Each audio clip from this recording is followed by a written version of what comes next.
Good afternoon, everyone. Welcome back. I hope you've had a good lunch, but also a fantastic time and an informative time in these stream sessions. Just like to say thanks again to the sponsors of this streams, who are SAP Allocate and CMP. And then I want to go straight on to welcome Elizabeth Nyawade, who is the Chief of People and Culture, Surrey and Sussex NHS Trust, and just as importantly, the HPMA Deputy Director of the Year. So congratulations, Elizabeth. Lovely to have you here today. And without further ado, I'll hand over to you as you talk us through the role of leadership in staff development. Thank you. Thank you very much. It's a huge privilege and pleasure to be with you this afternoon. Really delighted to be here. And at the outset, I'd like to just say a huge thank you to each and every one of you as my fellow colleagues working in the NHS up and down the country. We've all had a really sort of difficult last sort of 20 months or so. But guys, we're here today. We've pulled through somehow, and a massive thank you to you and all your teams in whatever organization you work in. We've all been drawn together. It's been a really challenging time. So well done and thank you. So the session for today, the topic was, I think the topic you have out there is the role of leadership in developing staff. And when I thought about it,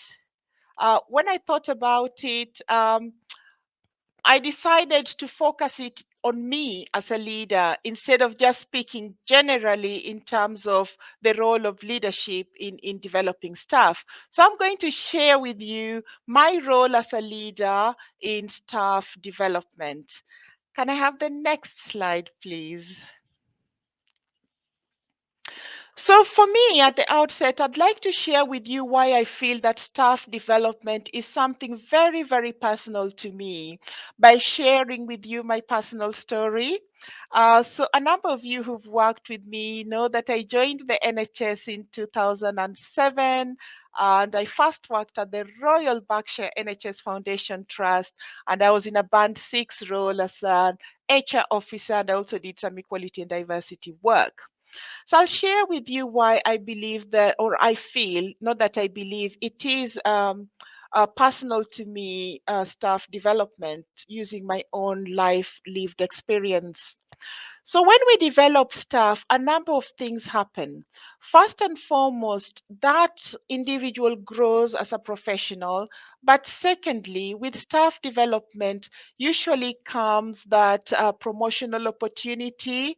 And with the promotional opportunity comes that added element of getting increased income to compare to that which you had perhaps in a lower banded role in terms of speaking within the NHS language. And that has a huge impact on people's lives. For me, it was the difference between the bigger house I could perhaps rent. It was a difference between just changing my social life, going out or not going out. And for me, as a single parent, it made a huge difference to my daughter in terms of what I could or could not do for her from a financial point of view. And as a one income family, for me, it was a difference between getting a mortgage and not getting a mortgage because, when you're on sort of, let's say, in those days, band 6 money, um, you can barely get a mortgage with that kind of earnings. And so it had a huge impact for me because it made that huge difference to my personal life, what I could not do, and understandably, where you live, how you socialize, all those things also have a huge impact on your personal life.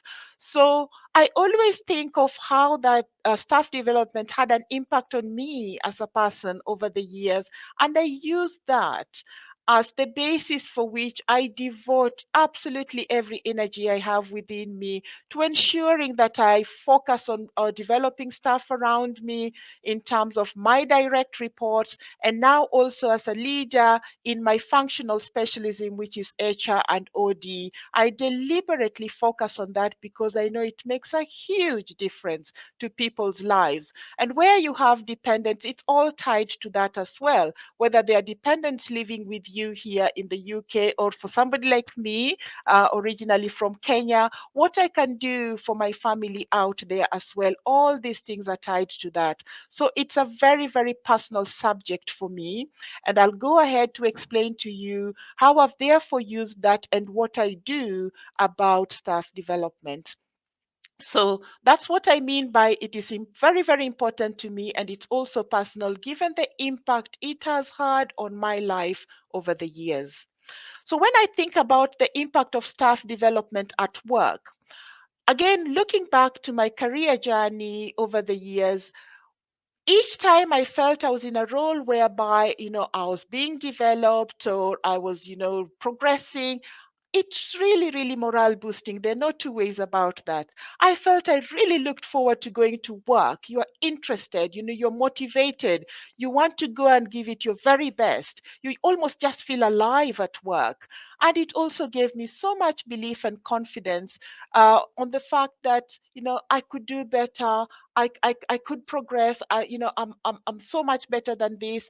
It also gave me so much hope for the future, knowing that if I improve on my staff development, I can progress, and there is hope of earning more money. There is hope of maybe achieving my dreams. There is hope of improving my social life, improving the life of my daughter, improving what I can or cannot do out there with that financial income that comes in with staff development and continued promotional opportunities. So basically, it just gave me hope, and I felt more alive each time I felt I was being developed as an employee and I had those opportunities ahead, available to me. Next slide, please, Rachel. So, given what I've shared with you as the basis and the background for staff development and how important it is to me, the question then arises of what am I doing about it? How do I do it as a leader for my direct reports, first and foremost? For my functional specialism, which is HR and OD, and also now in my role as Chief People Officer, how I intend to do this and what I'm already doing organization wide. So, in terms of my direct reports, and I'm hoping that some of you, I know my colleagues within this department are here joining the call today, but also those that I have worked with in other NHS organizations know that usually I give a commitment when I advertise a role that will be reporting directly to me. How do I do that? In all the advertisements for the roles that report to me, I always make that very personal commitment in saying, if you are the successful candidate, I commit to making time for you, working with you to develop you, to help you realize your dreams or achieve your next career ambitions. So I start with it right at that advertisement stage. And then on day number one, when the colleagues join the department, I always write a personal email in addition to meeting the colleague, of course. And in that personal email, I reiterate my commitment to developing that colleague who's joined my team with me as their line manager. And I always challenge them in saying, thank you very much for choosing to come and work for us. We will benefit from your knowledge, your experience, and skills, but I'd also like you to start thinking today on your day number one how I, as your line manager, and this organization can help develop you to realize your dreams, to realize your next career goals. So I make that commitment as well on day number one for all my direct reports as they join the organization. And the next thing I do with them when I meet with them is I listen. I listen to their ambitions, I listen to their desired career goals, their desired development. And in that conversation, I share with them what I know in terms of, what could support them, what could help them. And these things are all in addition to the bog standard appraisals that we all do, in addition to all the PDPs that we all do. I make that time to listen, to find out, is it something, how can I help you? Who do I know that can help you? How do we go about supporting you to ensure that your ambitions, your goals are realized as part of developing you in my team and also as an individual? The other thing I've found out and I've noticed that really helps our colleagues in terms of staff development, and I do this deliberately, is to praise them when something, whether they've done a piece of work well or they've done a presentation, or in just my interactions with them, I praise them to boost their confidence. That one sentence of well done, that was a really good piece of work, keep going, or I really liked that idea you came up with. All these things go a long way in supporting staff to develop. I also share with them my personal stories, my career journey, if nothing else, but to just help them set sights onto that higher goal, or that ambition they want to achieve, or just to help them keep along with that. I've found that it's really, really important to share with them my personal story. I mean, many people do ask me, and I still get it in any new organization I go in. I usually get one or two people who say, "You are now chief people officer. Can you talk to me about how you got there, what you did, what you did not do, or how did you go about it?" And I've found it really useful sharing that, for just that encouragement, just to give them a little bit of hope. Because if I can do it, I each and every one of you can also realize your dreams. I'm a firm believer of that. I also realized that the language I use, especially with my direct reports, is really, really important, and it has a huge impact. Just in our conversations, things like, for example, somebody saying, and I get a lot of this, "Oh, I'm now at band 8A. Will I ever get to a role that is band 8D, band 8C?" You've got to be positive, you've got to be encouraging and saying, absolutely, anything you set your sights on, you can achieve. Let's talk about it. Let's work through why you feel you might not get there, or let's work through what you need to do to help you get there. The language we use and the responses we give to people make a huge, huge, huge difference in terms of their staff development. And something else I usually do as well, I love Twitter. When I go on Twitter and I see a really, really important article or something useful that I know is important to either one of my direct reports or something they're working towards, I share it widely with them. I email it to them to say, "Look, we were talking the other day about ABCD. I believe this could be useful in terms of your personal development or career development." And the other thing that I have found is really, really important, I deliberately do this, and I hope all my direct reports who are listening to this call would agree to this, is I follow through with any commitment I make to my colleagues. It is so important to just follow through, because people look up to you. People are hoping and waiting when you say you're going to do something or you're going to help them do one or two things. And that following through as a leader is so important. It can make or break colleagues. So I always ensure that I follow through. And some of these things I'm sharing with you are those that I do, and they're over and above the usual standard appraisals, PDPs that we all do anyway as a matter of course. Next slide, please. So at departmental level, how do I encourage staff development? Um, when I joined different departments, different organizations, and this is true of when I joined Surrey and Sussex about 3 months ago, in my first meeting with the department, I focused the importance of doing appraisals and PDP. And I gave them that standard. I remember telling them I can live with nothing less than 98% completion rate, because I know that these things matter and they are important. It is just so important that all the line managers within the function, within the department, make time for that colleague, make time for them, so that we can can listen to what it is they wish to develop in and also do those PDPs. So from a department-wide point of view, I make sure we don't come in less than 98% completion rate. And I also share with all of them some of those useful websites known to me. I send out things from the King's Fund, NHS providers, NHS employers, those bulletins, because within those, there are always things that people can use to learn from. And then I also set aside time for our colleagues to meet with me deliberately. I make time within my diary for people to come up here and talk to me, groups, teams, to share with me what their identified development needs are, and then I follow through with that. And then, of course, there is the HPMA London Academy. I make sure I pay the fees for that because there are so many development opportunities within that to support the growth and development of staff within my teams. And I also create rotational roles so that people can move from one team to another, especially at those entry level roles, because you might have somebody working in recruitment who may wish one day to become a leadership development person, move into leadership or move into HR business partnering. But at that stage, they're not quite sure which way to go. So I have found over time that creating those rotational posts, allowing people to move from one team to another, is an excellent way to just give them an exposure to help them determine which way they want to go. And I also do mentoring. Over the years, I have absolutely grown in my appreciation for all those people who have mentored me in the past. To do it properly, it's hard work and it takes time.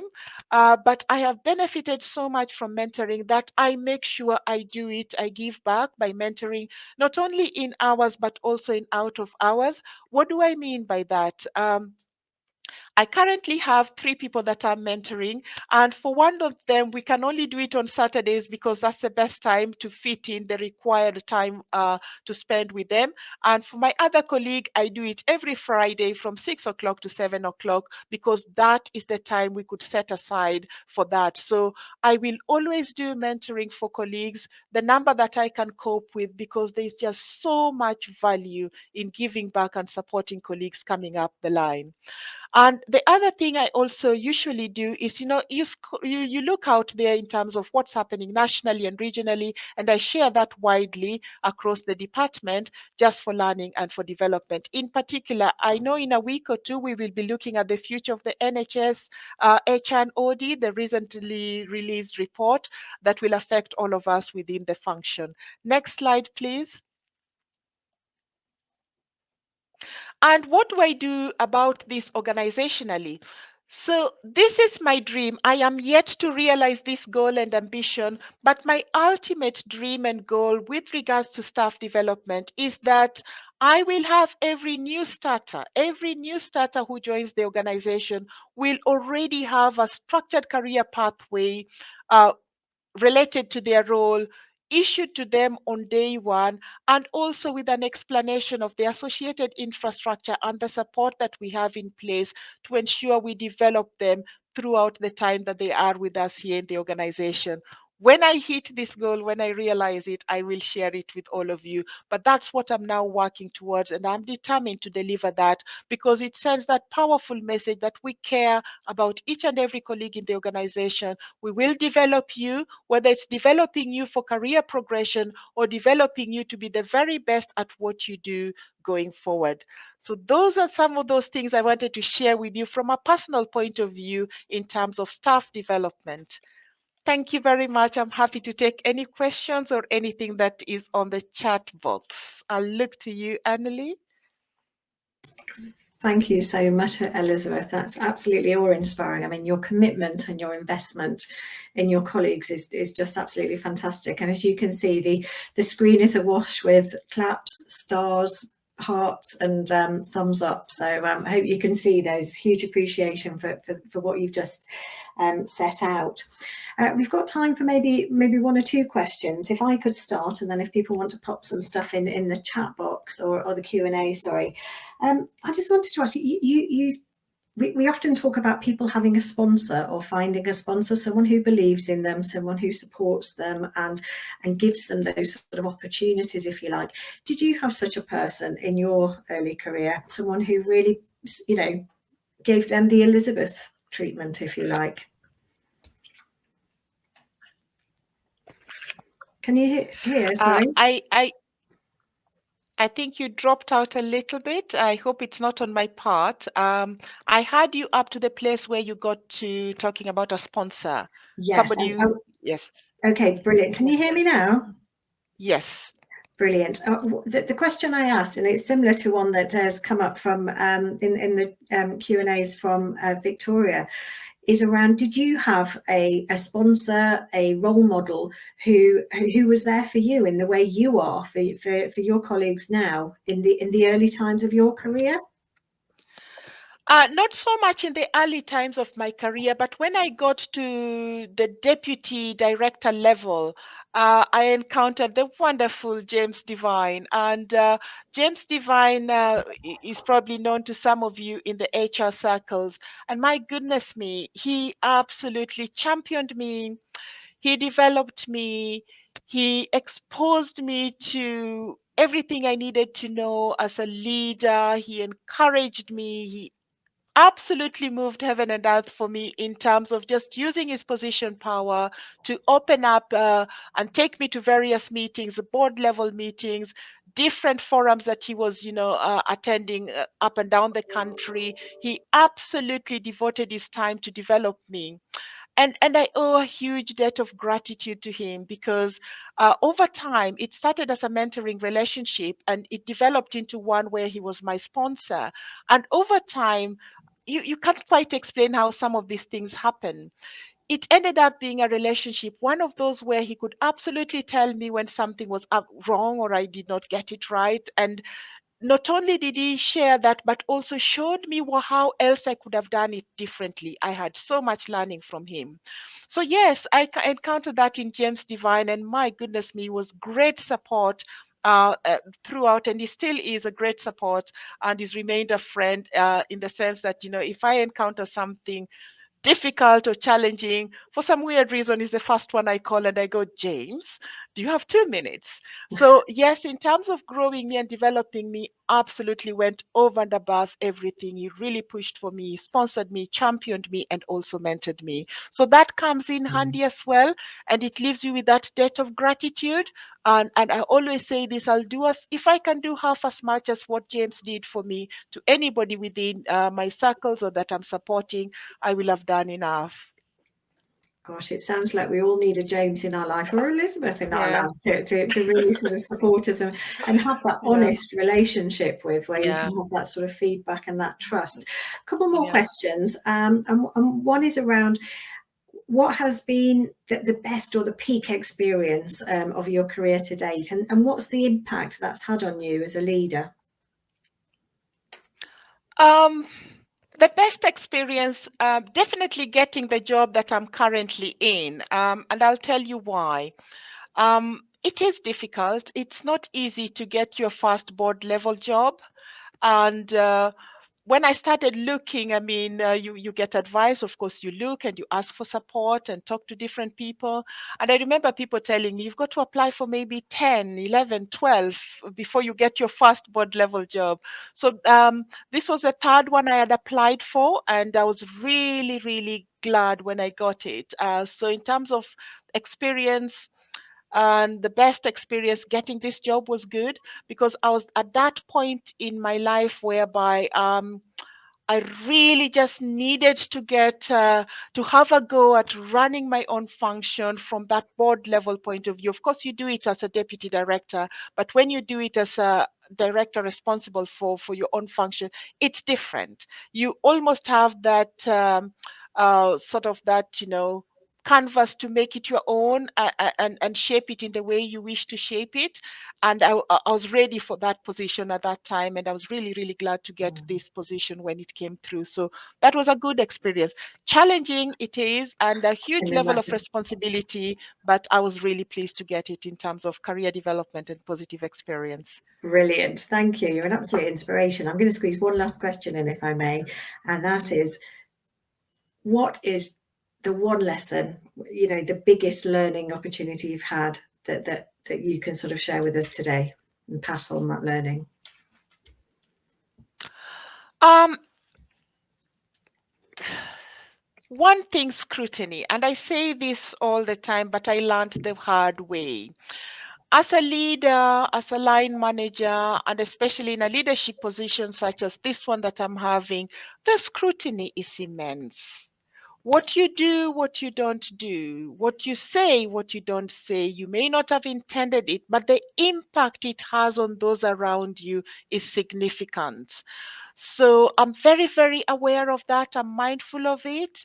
And I'm mindful of it as a result of, learning by, having made a comment many years ago or a few years ago that had a huge impact on somebody's life. And yet, to me, I thought it was just a casual statement made. But given the position power I had, it had that level of impact on them. So I'm really, really aware of the things I say, the things I don't say. If you make a commitment, follow through, because that could make or break people. All of those things have a huge impact on people around me. So, in terms of learning and having learned the hard way, it's about being really mindful and aware of my actions or inactions, what I say or don't say, and the impact that has on those around me. Okay, thank you, Elizabeth. No matter where we are in our workforce careers, no matter whether we're starting out, whether we're looking for our next board position, our first board position, you set the bar very, very high. I appreciate you coming today. Thank you for sharing your journey and your approach to leadership and supporting those you work with. Thank you very, very much. Thank you. Appreciate it. It's a pleasure to have joined you today. Thank you. Thank you. Thank you.